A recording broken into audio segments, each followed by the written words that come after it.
तुम्ही माझा इथे सत्कार केला आणि सर्वांनी तुम्ही मला मनापासून भरभरून शुभेच्छा दिल्या, त्याबद्दल सगळ्यांचे आभार. आणि तुमच्या सगळ्यांचे आशीर्वाद आहेत हे मला छान समजलं आणि आता समजत नाही आहे काय बोलू. खरं तर अचानक सगळं ठरलं, पण सगळ्यांनी मला खूप प्रतिसाद दिला. मी कधी गावाला वगैरे आले तरी मला सगळे म्हणायचे, बाळा अभ्यास करतेस ना, छान वगैरे. माझं भरतीचं स्वप्न आहे खरं तर फक्त माझ्या एकटीचं नाही आहे, तुम्ही सगळ्यांनी मला हे स्वप्न बघायला भाग पाडलं आणि सगळ्यांनी मला मेसेजतर्फे किंवा कॉल करून वगैरे सगळ्यांनी मला प्रेरित केलं की मी हे स्वप्न पूर्ण करावं, गावाचं नाव आज पुढं राज्यावर भारतापर्यंत पोचवावं सगळ्यांना. खरं तर आणि मला तुम्ही ते स्टेजवर वगैरे डान्स करताना, स्पीच देताना सगळ्यांनी बघितले, सगळे मला ओळखतात. 10वी पर्यंत माझा प्रवास सगळ्यांना माहितीच आहे, पण इथून पुढं कॉलेजला मी ॲडमिशन घेतलं. ते पण मम्मी पप्पांना म्हणलं की मला नाही, काहीतरी चांगलं करायचं, त्यामुळे मी बाहेर YC कॉलेजला साताऱ्यात ॲडमिशन घेतलं. तिथेच मला NCC वगैरे असते हे समजलं. माझं फक्त एवढंच ध्येय होतं की काहीतरी करायचं, पण डिफेन्स फोर्सेसमध्ये नक्कीच जाणार, मी काही पण करणार. फक्त तेवढं नॉलेज माहीत नव्हतं इथून. मग तिकडे गेल्यावर मला समजलं की बाबा NCC असते, त्यासाठी पण मी 1600 मीटर रनिंग केलं. तिथे पण भरतीची सगळी प्रोसेस केली, इंटरव्ह्यू वगैरे दिला आणि नंतर फायनली माझं NCCत सिलेक्शन झालं तिथे. मम्मी पप्पांना मी सांगितलं की असं असं झालंय माझं. त्यांनी पण रूमची चांगली सोय वगैरे करून दिली, पैशाचा काही विचार करू नको म्हणले, भले काही असो. NCC मी 3 वर्षाची केली, त्याच्यात मला भरपूर काही शिकायला मिळालं आणि डिफेन्स फोर्सेसची मला जास्त कनेक्ट होता आलं. त्यात मी कोल्हापूरला PRDC कॅम्प केला.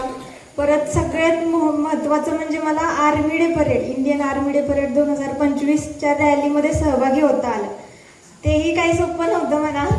तिथे पण खूप सिलेक्शन वगैरे, ड्रिल टेस्ट वगैरे भरपूर होतं आणि त्याच्यात यूट्यूबला वगैरे किंवा सोशल मीडियाच्या तर्फे भरपूर प्रतिसाद पण मिळाला लोकांचा. मग ठरवलं की 3 वर्ष NCC केली, नुसतीच NCC करून काही उपयोग नाही, काहीतरी झालंच पाहिजे. आणि भरतीचं हे माझं शेवटचं वर्ष होतं एज लिमिटनुसार.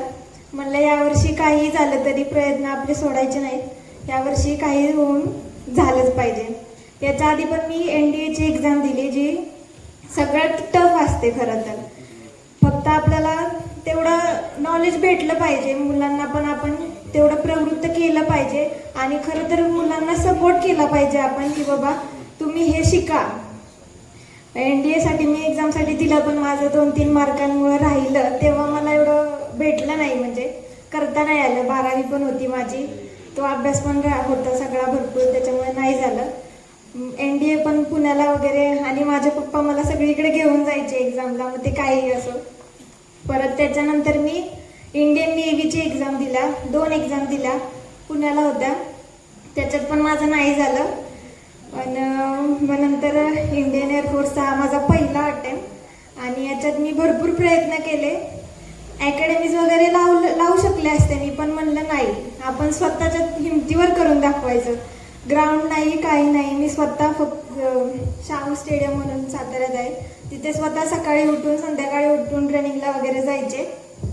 ह्या एक्झामचा पण मी सोशल मीडियाच्या माध्यमातून खूप फोनचा खूप उपयोग. माझं हे आलेलं फिजिकल ग्राउंड असतं, 1600 metre running, pushup, situp, squats वगैरे ते सगळं.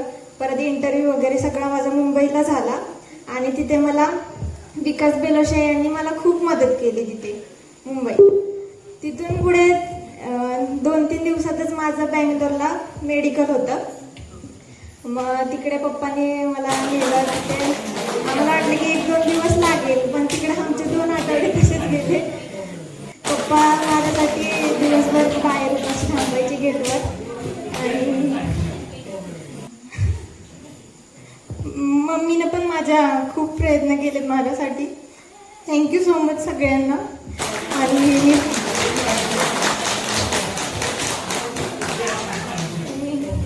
सगळ्यांनी पण माझ्यासाठी खूप केले. माझी मंदाजी आत्ता इथे नसली तरी पण तिने माझ्यासाठी खूप काही केले, मी तिला कधीच विसरू शकत नाही. मी शाळेत असतानाच ती मला आधीच